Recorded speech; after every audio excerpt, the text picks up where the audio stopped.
Jai Ma. So basically, following that talk on prophecies on China, Tibet, and of course Pakistan and the Pahalgam attack. So people have been asking certain questions. So I thought I've been replying to them, but I thought I'll make a small little video on that. Plus, complete all the prophecies that Mother and Shivinda have given. Very few people know that there's plenty of things that they have written about the future. But they have neither written in cryptic language nor they have written it in astrological language. What I mean by that is that there are different kinds of prophecies, of course. One is the astrological prophecy, which sees things in the immediate flow of time 6 months, 2 months, 1 year, 2 years, like that. Of course, there are prophecies which people make from the parrot, and interestingly, it's not a random thing, it's almost like a tarot card. So you have a thought about something, you have a wish about something. Now, this wish and your thought is influencing the creature, the creation. So, I'm not saying that is prophetic, but it does tend to influence events in your immediate proximity. And that's how things come out. But that's not prophecy, that's like a soothsayer. Then there are prophecies which are not astrological, but they are based on a telepathic or a clairvoyance or clairaudience, where you get to know things which are very near, but from a different perspective. So you don't know exactly the time frame, but you know the scene and the circumstance. So astrology may not be able to tell you all that scenes and circumstance, but it may be some circumstance it may say, but it may give a time frame. Then there are prophecies based on an intuitive revelation, revelatory prophecies. So here you see something which is true, but you don't see all the antecedents around it and its long-term effects. Intuition is like that. Then there are prophecies which are based on vision. And this vision itself can be of two kinds. One is revelatory visions, which belong to, again, the play of time. And the second is timeless vision. Timeless vision is the vision of the divine, which carries with it an certitude which is going to happen. In that timeless vision, it's seen from the timeless plane. You may not know the time, but there is a 100% certainty that this is going to happen. In all other kinds of visions and prophecies, there is always a play of forces which may either delay it, sometimes delay it for very long time, jeopardizing the event actually taking place or not. So we can take some example of a timeless vision. For instance, Sri Krishna shows Arjun that this is going to happen.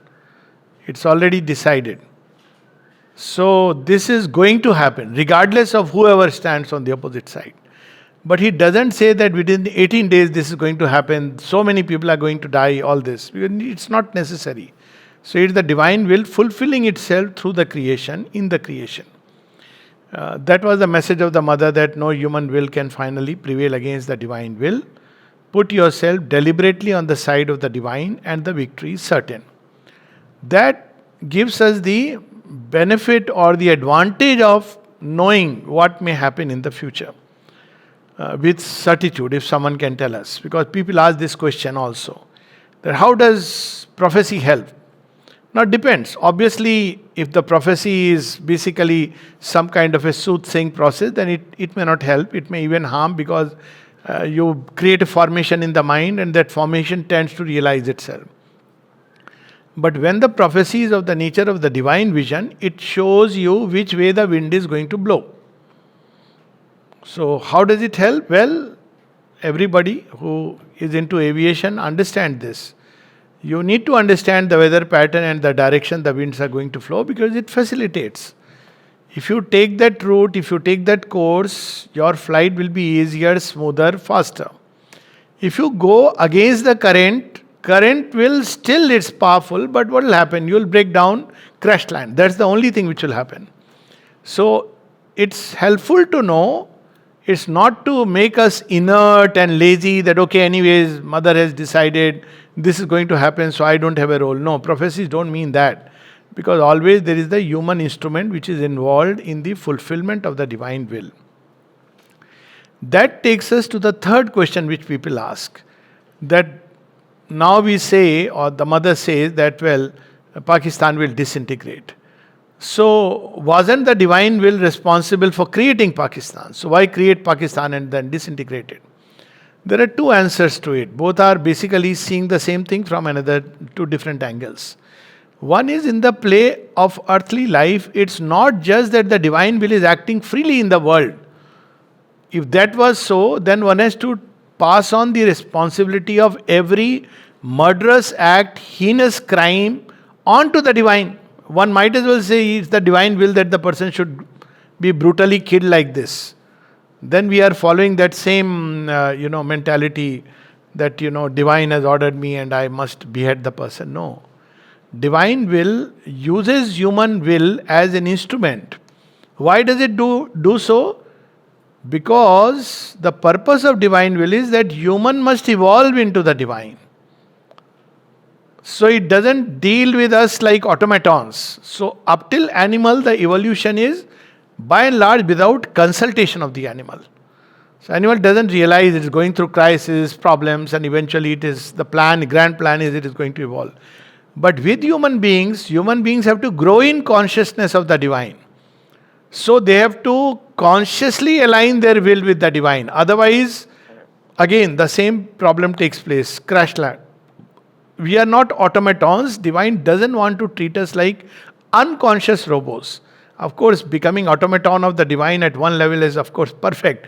But an automaton of the divine is fully conscious what the divine wants and how he is going to fulfill itself, what's my role in it, and plays it out fully.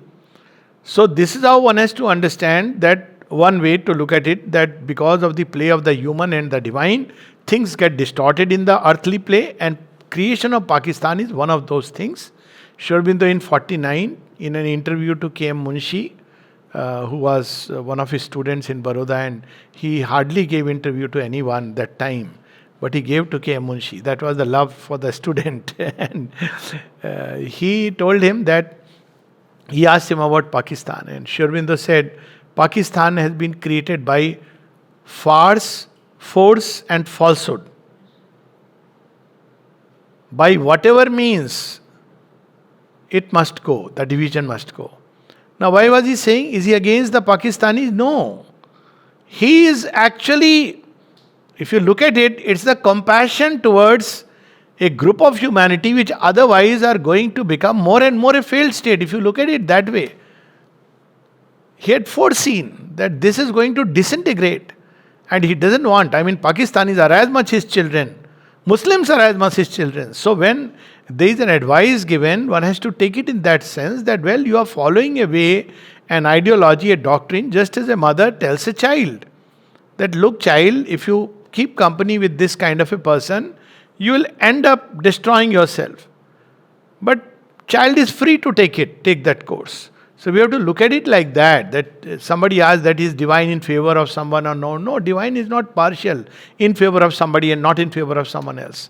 But surely those who align themselves to the divine will, they are definitely at an advantage, because, as I said, you are going with the current. Otherwise you are hitting against the current. So this is one simple explanation. The second explanation, which is even simpler, that okay, everything is done by the divine will. Let's take that proposition.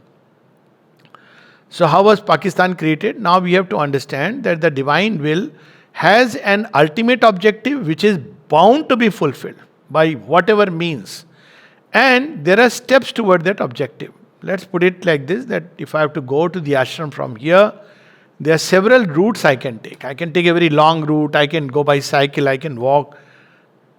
So, in the route taken, there are temporary things which come. So, creation of Pakistan, or for that matter, anything. For example, Mughal Empire, was it the divine will? Yes. But the same divine will, when the time was over, it demolished it. The same thing happened with Roman Empire. The same thing happened with British imperialism. There was a time when empires were encouraged by nature. And it had its own purpose. Like the czars were seated by the divine will. Kings were supposed to be representative of God in humanity. Even in India, we had kings who were supposed to be the representatives of Vishnu. So there was a time till you see that, kings were there, imperialism was there. But there was a time when the divine will withdraws itself from that movement because it has to enter into a different kind of movement for which this was a preparation. So empires helped people move out of their country or their limited space, and they interacted with different layers of humanity. They wrestled because that's the first response, and then they embraced, and then slowly they are getting to know each other. They'll eventually embrace.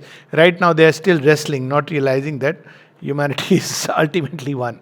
So we can look at it like that. Yeah, even if we take that divine will created Pakistan, well, the will has withdrawn now. It had a temporary utility, though that's not the, as I said, it's not that divine will is openly and freely acting in the world. We must always know that it is distorted. That's why the world is as it is. And each of us have a responsibility to align with the divine will. The more we align, the more we help the world march advance.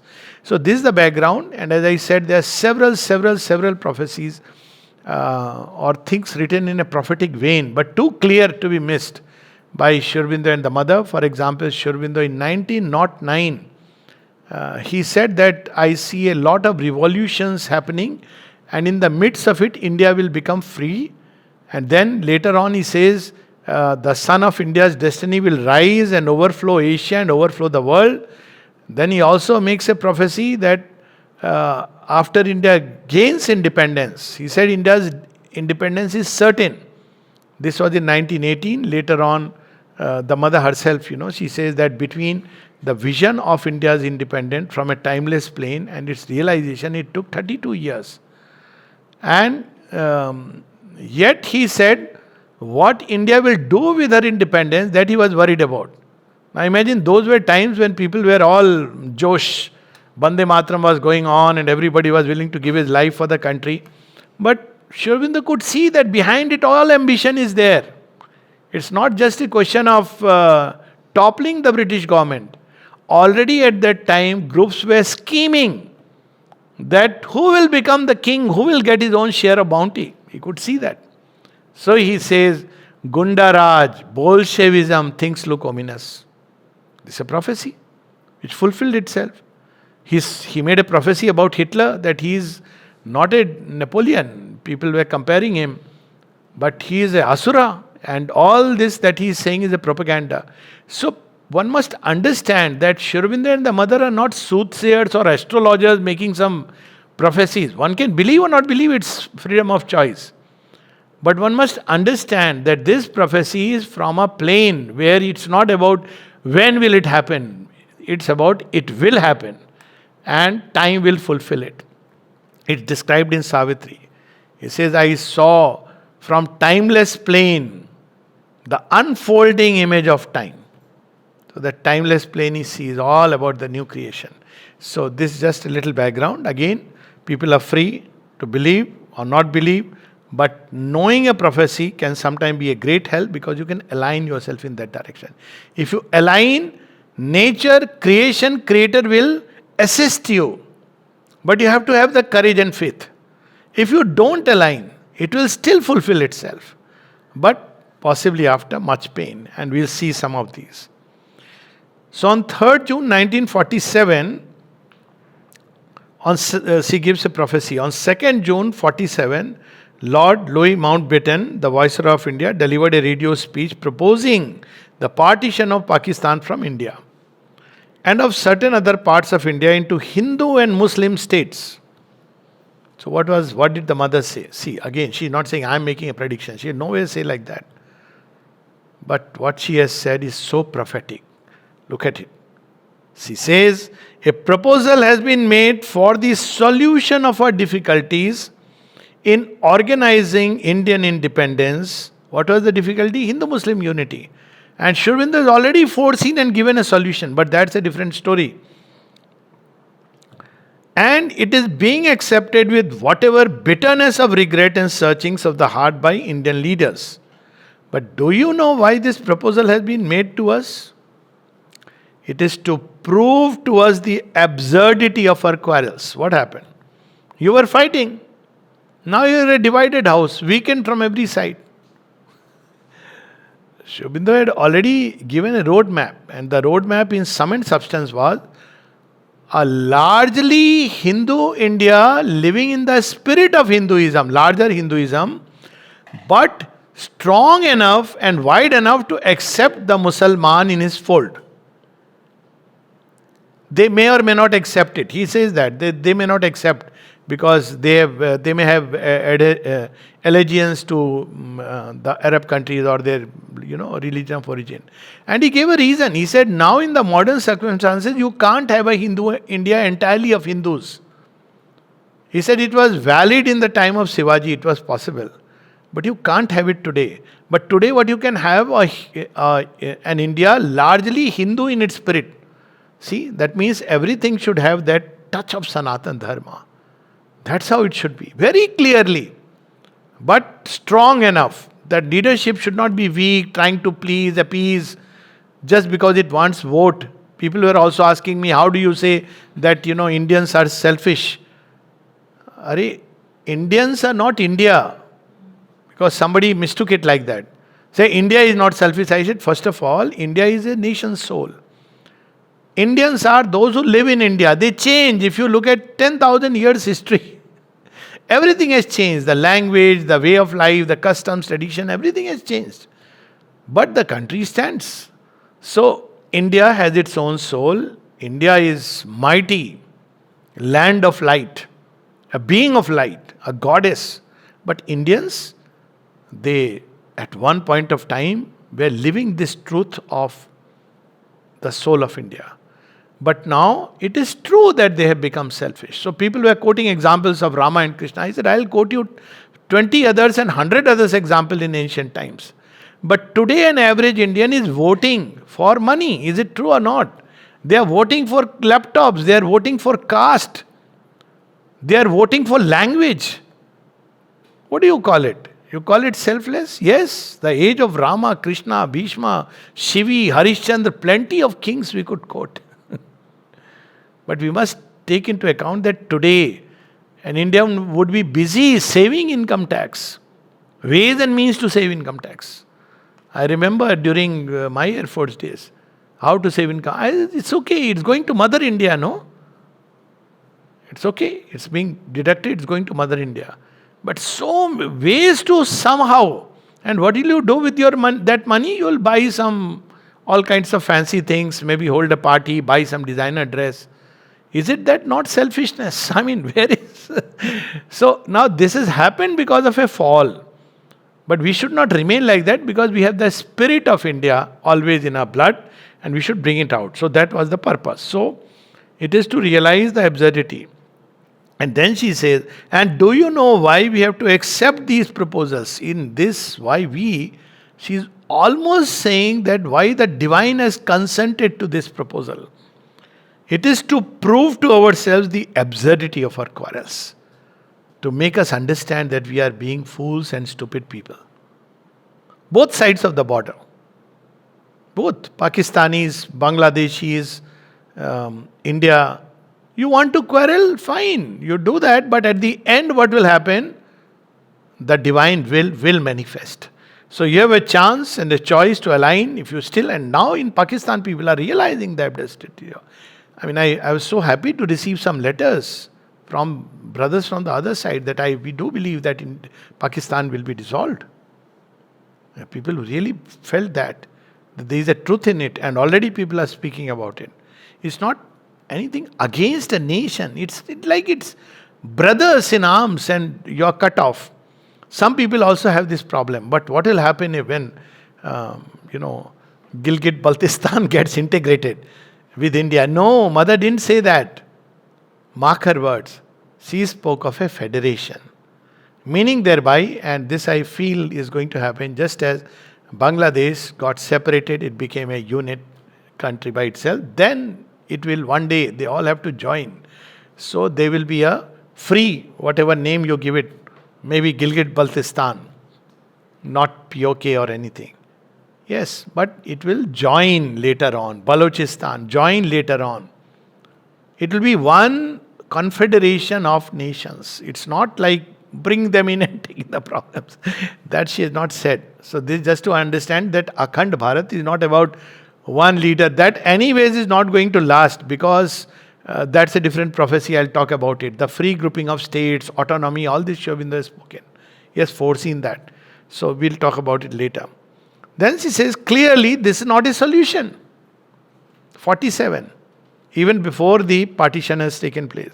It is a test, an ordeal which, if we live it out in all sincerity, will prove to us that it is not by cutting a country into small bits that we shall bring about its unity and its greatness. It is not by opposing interests against each other that we can win for it prosperity. It is not by setting one dogma against another that we can serve the spirit of truth. In spite of all, India has a single soul. And while we have to wait till we can speak of an India, one and indivisible, our cry must be, let the soul of India live forever. This is a very, very powerful prophecy. And this already we can see it materializing. So it becomes easy to connect. If one read it 20 years back, one will say, oh, what is all this about? Absurdity of quarrels, stupidity. The soul of India is one and indivisible. India is conscious of a mission in the world. Again, India, not Indians. First India. Then Indians are becoming conscious now. She is waiting for the exterior means of manifestation. And these parts regrouping themselves, it is part of that work, part of the divine work. Something interesting she speaks about the future of India. She says in 51, let the splendor of Bharat's past be reborn in the realization of our imminent future with the help and blessings of a living soul. She uses the word imminent, meaning thereby it is something very close. 75 years is nothing much in a nation's history, 100 years. So she's already seen it, and it's so interesting that this fact is being caught by the mind and imagination of many people in the administration. They are getting this, Mission 2047, for example.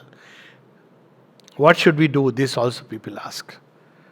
So she says, there must be a group forming a strong body of cohesive will with the spiritual knowledge to save India and the world. It is India that can bring truth in the world by manifestation of the divine will and power alone. India can preach her message to the world, and not by imitating the materialism of the West. And this I keep reminding when people send me TikTok videos of some Chinese AI generated images. We should not get carried away by these things. Where China is going towards implosion, we don't realize it. Nobody will destroy China. It will implode. Because it's not on a strong foundation that it is growing. So one day it is going to implode. When? We don't know, but maybe sooner than we. Nobody is to attack. It's not a country which you'll engage in war, but its policies will lead towards a progressive, won't use the word disintegration, but implosion, kind of collapse. Then it'll probably reconnect to its past way back, and something beautiful will emerge. That's a different story. By following the divine will, India shall shine at the top of the spiritual mountain and show the way of truth and organize world unity. And that's why the mother created Auroville for world unity, which we'll speak about later. The future of India is very clear. India is the guru of the world. Now this is, nowadays we talk about it. But both Sri Aurobindo and the mother has foreseen this long, long back. The future structure of the world depends on India. India is the living soul, India is incarnating the spiritual knowledge in the world. Incarnating. So slowly we'll see what will be the process. Slowly the world will begin to turn to India for this higher spiritual knowledge. Receive it, assimilate it, and then it will understand the way of life it must engage in and work towards a change according to the original divine plan. This is the process that will take place. It's already begun. She says that when India resumes her true place and mission in the world, these petty quarrels over governmental and political rivalries, which consist entirely of personal interest and ambitions, will be automatically resolved in a just and enlightened accord. This then a very interesting prediction, because somebody asked me, somebody who obviously knows about Sri Aurobindo and the mother, that how can a devotee say that, Indians are selfish? I just sent this little quote from the mother. First of all, India is not Indians. Again, there are Indians in European bodies. Sri Aurobindo has spoken of it, mother has spoken about it, mother herself is one of them. She says that in so many words. And there are many Europeans, and I would say even Chinese, in Indian bodies. Because it's not just a physical type, it's a psychological type. That's how the root races, when you talk about root races, which was a very interesting concept, it was not based on physical habitation, though it grew in a certain. They were types of humanity, just like you have personalities. So they were types. So someone has asked the mother in 55, I pray to you to save India from the Indians. Mother's answer, yes, it seems rather necessary. Those who had this question, that why am I saying so? Well, and you can see it, it's a fact. These are nothing against India. It's in fact that we should change. We should live up to the high spirit and ideals of India. We should not be so callous about, you see, people walk and they are not concerned about anything beyond their little mohalla, beyond their little township. They're not concerned about it. So how can you say this? Is not to say that India is bad. India is wonderful.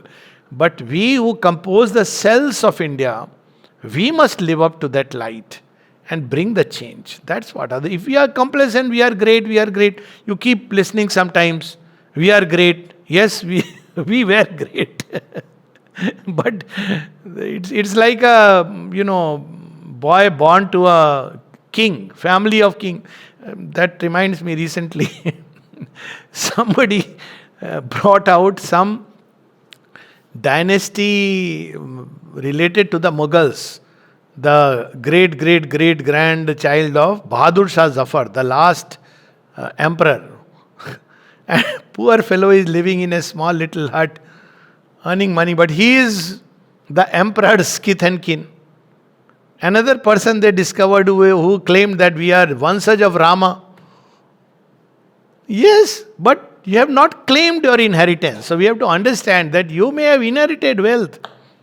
But if you don't claim it, you are a pauper. You may keep telling people that I have so much wealth. My dad has so much wealth. My dad has so much wealth. But I'm sorry, I don't have even a penny of it. This reclaiming the inheritance. So India was great. And India still in its deepest self is great. And it has a great purpose and mission, because only greatness can, it is the great who have to serve and show the way. So it's a much greater task on the shoulders of every Indian. So that when we speak, wherever we go, people should take it that, oh, he is an Indian. He comes from India. That we can't keep telling, we had Aryabhatta, we had Vishwamitra and Vasisht, fine. But those rishis should live today. That's important. There should be people who discover new mantras, whose Vani should be a mantra. That's how it should be. Till a long time it was like that. Then up till the age of Kalidas, more or less, Vikramaditya, that's the high peak in my view of not golden but diamond age till then. Then the decline begins. The future of India is luminous in spite of its present gloom. 57. Not 2014, not 2022. 57. The future of India, isn't it a prophecy fulfilling itself? We can see how she could see. Some people say, why are you bothered about India? You have to do yoga and just what Sri Aurobindo is saying, Mother is saying. Sri Aurobindo has also said something, same thing. Patriotic sentiments are not incompatible with our yoga. Far from it. If somebody feels for one's country, it's perfectly fine. But you have to understand it, see it in a new light. To will for the strength and the integrity of one's motherland is a quite legitimate sentiment. The will that she may make progress and that more and more she may manifest in full freedom the truth of her being is a fine and noble will which cannot be harmful for our yoga. So you see, there comes the problem of Pakistan. What is the will in Pakistan? A purely adverse ill will. India should collapse. India should collapse. We'll bleed India. Now, if you carry on with this will, okay, maybe initially you will bleed, but one day Kali will rise and you will collapse. If you ask an average, what is your work? So they'll say, no, we want to manifest Allah's will. Fine, then do it in the truest sense. This is not Allah's will. Or whatever God you want to believe in. That cannot be. So this is the problem, that the whole will of the divine is distorted completely in the mind of many people. Now, people also said, no, but this is a misinterpretation of the word. Jihad means something else. I said, I may agree with you, but don't tell us. Tell your community, have the courage to tell them that Dukhiya, jihad has nothing to do with killing people. It's about inner war. We understand it because we have the Gita and we understand that war is inner and outer. Inner victory is as important. But there have to be the change from within the community that, well, this is what Quran really means. If you have the guts and the courage and the light, show it by all means. But if you are not doing it, don't tell. Hindus should understand what jihad is. We are not interested.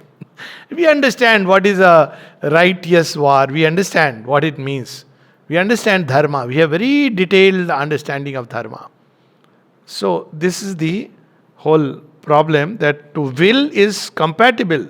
But one must not get excited. It doesn't mean, take a jhanda, I'll do a dharna today.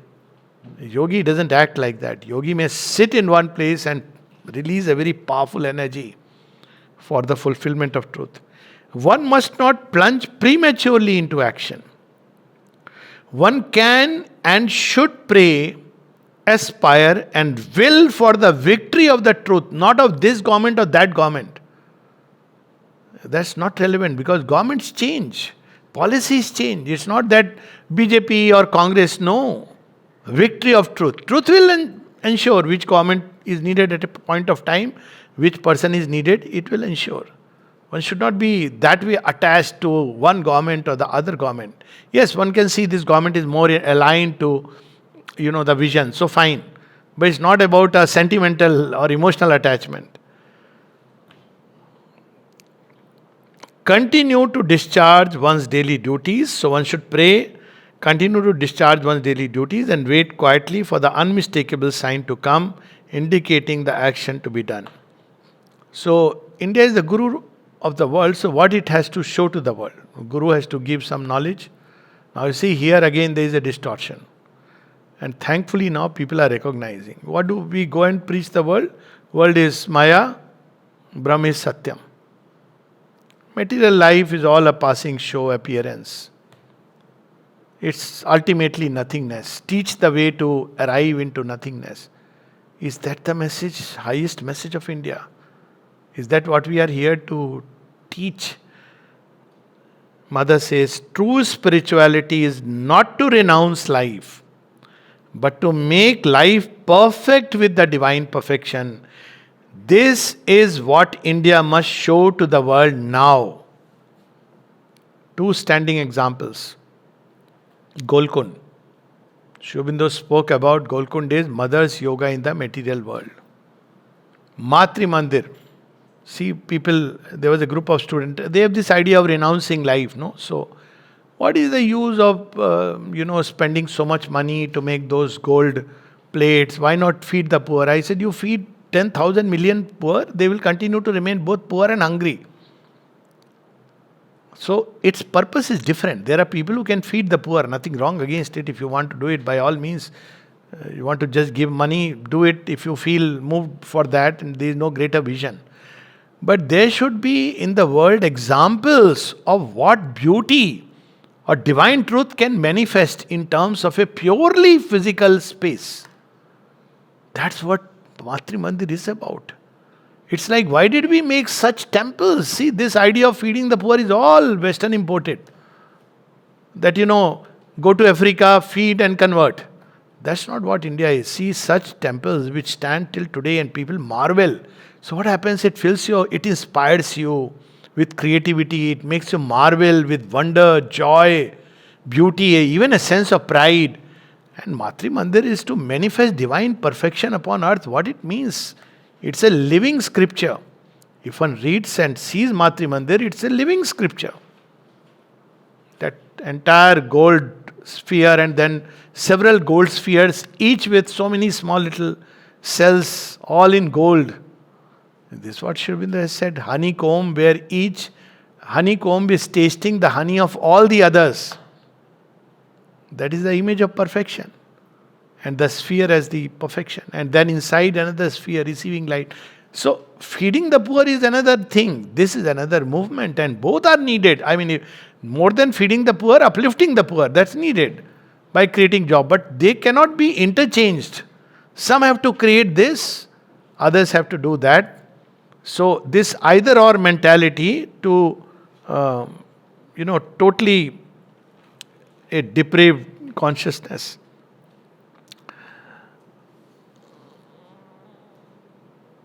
Overgrow your small egoistic personality and become a worthy child of our Mother India. Fulfill your duties with honesty and rectitude. We want to be worthy Indians, unselfish Indian, at least do your duties honestly. Come on time in an office. Don't take money for signing a file. Start with this. Do what is needed with honesty and rectitude, with correctness.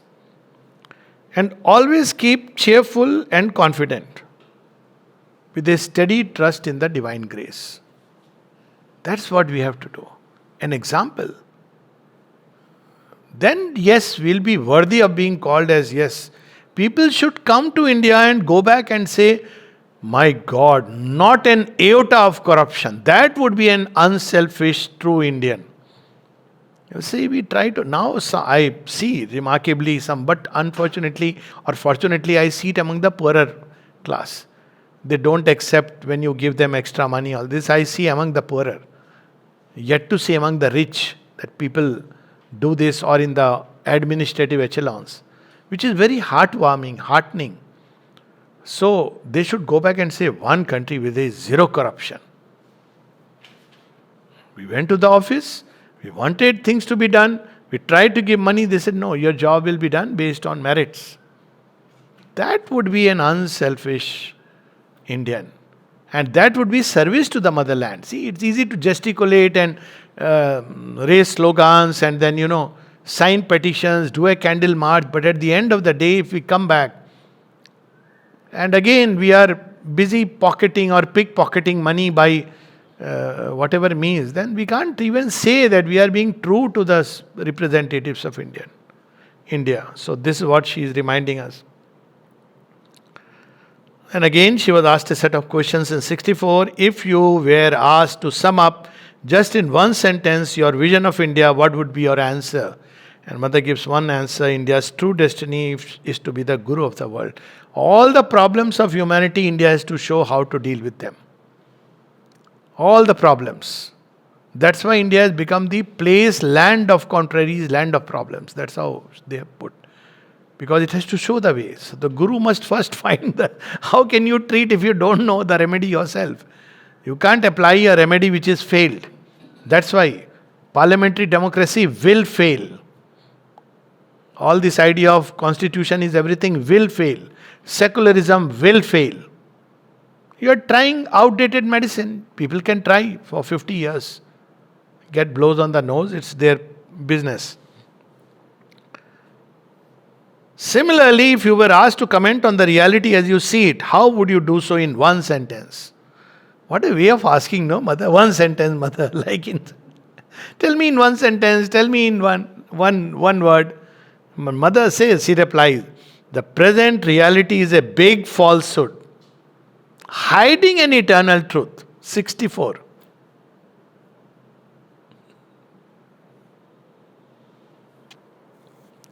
What, according to you, are the three main barriers that stand between the vision and the reality, the eternal reality and the present falsehood? What we must, I've always felt that Indians should have courage to stand up for truth, to believe in truth. So she says, ignorance, we don't know what is truth. We are still going by this scripture, that scripture. That we are very good. This Advaita says this, Dvaita says this, Dvaita, Advaita, we are very good. We read from here and there and excellent at that. But how many have realized this truth inside? Ignorance. Second is fear. And third is falsehood. Are you satisfied with overall progress India has made since independence? 64. She says no. What is our most outstanding achievement in recent times? She says, waking up of the yearning for truth. Because without truth, there is no reality. It's true.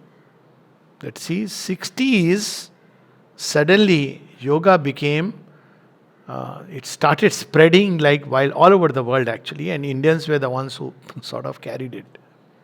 So there was a yearning of truth which came all over the world because of those few people who went. Of course, Swami Vivekananda sowed the seed. But slowly, you see, after that, people started turning. Likewise, can you name our saddest failure? Insincerity. Because insincerity leads to ruin.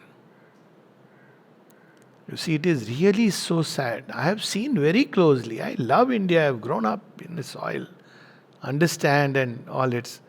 You say one thing, you speak of scriptures, but your life at home and otherwise. One of them was at one point of time the position of women. In ancient India, when you see, you marvel. I mean, to me, Sita is a paragon of strength. Who is Abla? I mean, she can live without husband in the captivity of the Asura and doesn't concede even one hair. And she can be abandoned by the husband, bring up 2 children, beautiful children, worthy of being kings of the Ikshvaku dynasty. Not a word of bitterness. This is the strength that Sita embodies. But look at, we followed Islam, women should be inside the house. Now things have changed because the winds of change are going to come. Whether you like it or not, it is going to run over. So,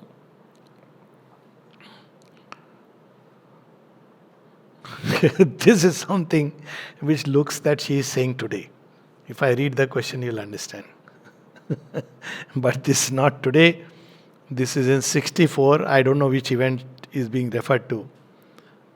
The person says, I have just heard about the new developments in Bengal. You said that Bengal is not receptive to your force and does not accept you.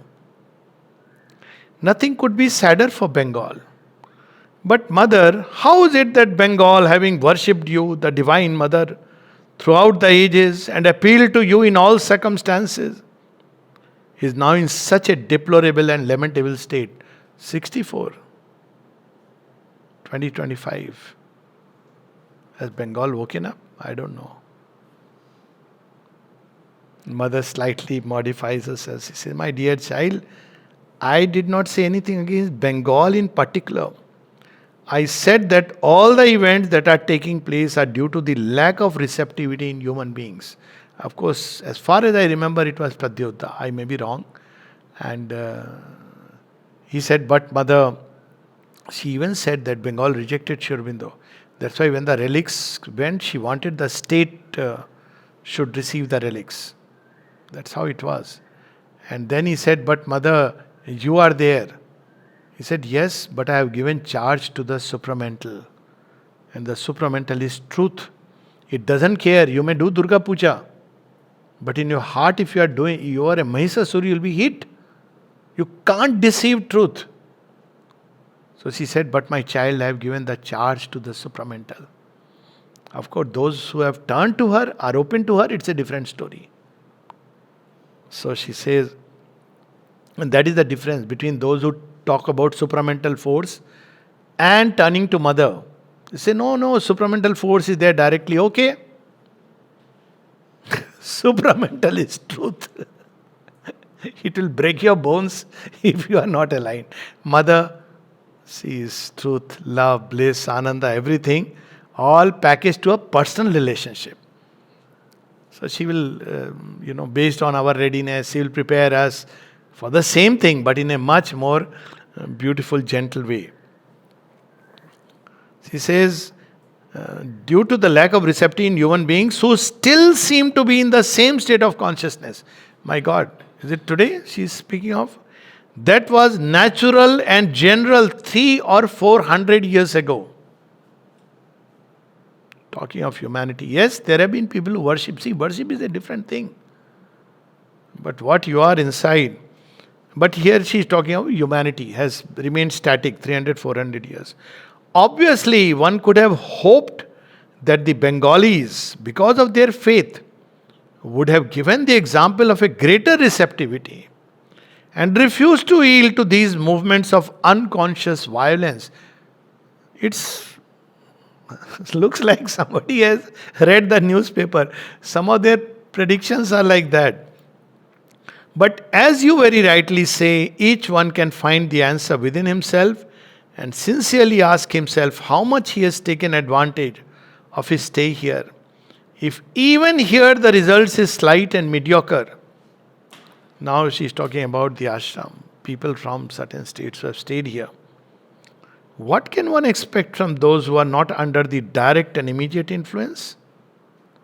So she gives a remedy for Bengal. The only remedy, awake and collaborate.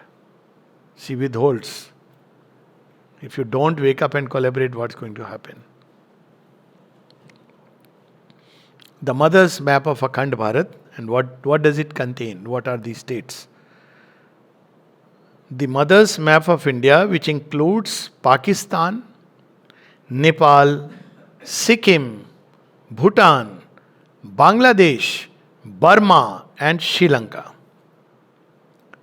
The partition mentioned in the first sentence below is that of Pakistan and India. That means she is going to say something. Because somebody asked that, Mother, this map is old India. Somebody actually remarked, Mother, this is not the India of today. This map you are saying is of previous times. Long back it was probably like that. So mother says the map was made after the partition. Is there in the playground. It's an occult action. This will manifest. So the map, which includes Pakistan, India, Bangladesh, Nepal, Sikkim, Bhutan, Burma and Sri Lanka. It is the map of the true India in spite of all passing appearances. See, this is a timeless vision. And it will always remain the map of the true India, whatever people may think about it. And then she says, where our weakness is, we should be very careful. India has, or rather had, the knowledge of the spirit, but she neglected matter and suffered for it. The West has the knowledge of matter, but rejected the spirit and suffers badly for it.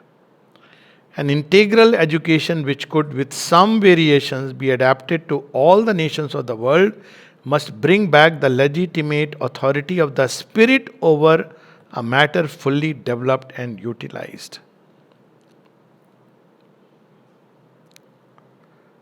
Then during 65 war, which probably would apply today, we have all kinds of voices coming up. She says it is for the sake and triumph of truth that India is fighting and must fight until India and Pakistan have once more become one, because that is the truth of their being.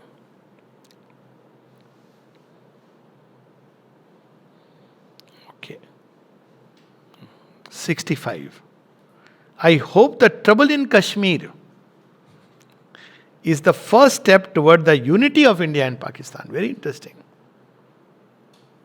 That time she knows many things are going to happen.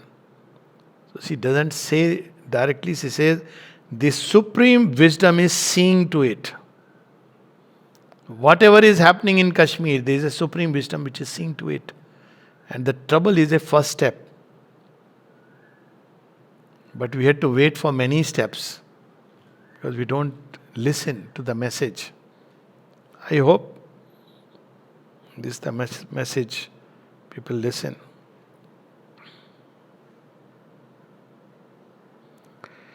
And two messages she gave, they are prophetic in the sense this he is saying the way that if you do this way, otherwise you are gone. Somebody asked about the chaotic conditions in the government, etc. It is the pressure upon the entire earth of the force of truth which causes disorder, confusion and falsehood to spring up everywhere in a refusal to be transformed.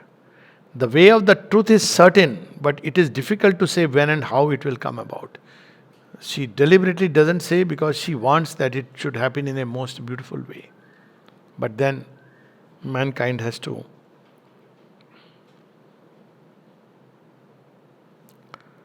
For the government of India, one thing is to be known.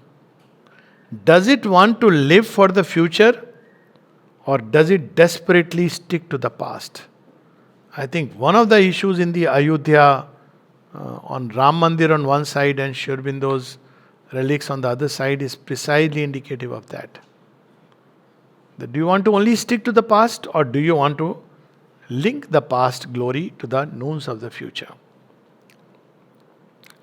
India has become the symbolic representation of all the difficulties of modern mankind, yes? And we are so happy that we are born in India to participate in this work. Not, people want everything should be good and then you step inside. India will be the land of its resurrection. The resurrection to a higher and truer life. So that is the work given to it. All the difficulties are here. And it will also be the land of resurrection. All the problems that are solved in India will automatically find a solution in the world. And she has said ashram is a representation and India is a representation of the world. So first they will manifest in the ashram in a small little way. And the course that we take and in Auroville people take, they'll get translated in India. That gets translated into the world. So it's an occult action. In the whole creation, the earth has a place of distinction because unlike any other planet, it is evolutionary with a psychic entity at its center. In it, India in particular is a divinely chosen country. Whether you like it or not. It's no offense against any country. It is a divine. Now, you can't tell divine why are you choosing. Well, there is a logic also to it. I mean, thousands of years of tapasyas. I mean, it's not an ordinary country. And finally, she speaks of India should work toward the future. Okay, how can we help India? Problem of India. So she says, become conscious of your psychic being. Let your psychic being become intensely interested in India's soul and aspire towards it with an attitude of service. And if you are sincere, you will succeed. She also spoke about, we are still going with constitution. Now this thought is coming that is it the gospel truth? Mother says India is the country where the psychic law can and must rule. And the time has come for that here. 70 she's saying. Besides, it's the only possible salvation for the country whose consciousness has unfortunately been distorted by the influence and domination of a foreign nation, but which, in spite of everything, possesses a unique spiritual heritage.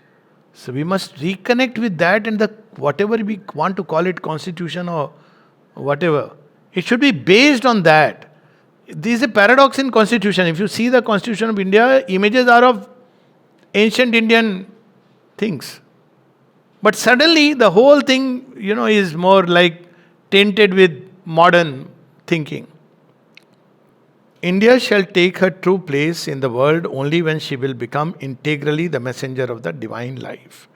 So, divine life is what is to be preached now, not the life of the ascetic and sannyasis.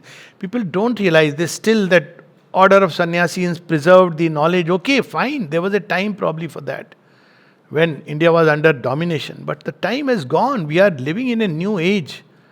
And that may have had its purpose. It's over now. We want yogins like Janak, Ajatshatru, Krishna, who can move in the world in all the activities and become living embodiments of divine life. Otherwise, it sets a wrong precedence. It is one of the greatest weapons of the Asura at work when you are taught to shun beauty. It has been the ruin of India. So, beauty in every sphere, in the material world, in the thoughts, in feelings, in gestures, in actions, everything beauty, which obviously includes cleanliness, is a basic thing. There is no beauty without cleanliness. And something about Pondicherry she has predicted. We'll close with that. It is hoped that the state of Pondicherry will materialize the spiritual vision and become a meeting place of all the cultures of the world, with the full consciousness of the fundamental unity that binds the peoples of the world together. 54, much before Orwell. And this one thing I must say, that yes, Pondicherry by and large, it has a cosmopolitan nature, and somewhere running through all the differences, there is this spirit of unity which binds it. Why it is there? Though after this ashram went through many attacks, probably because it was the one which was meant to manifest. So, materialization of unity based on the spiritual vision, where all the world, different layers of humanity come and meet together and grow in the consciousness of unity. This is the work, one of the work given to Pondicherry, and as all of us connected to it, some residing in it, it's part of our agenda also. Jai Ma.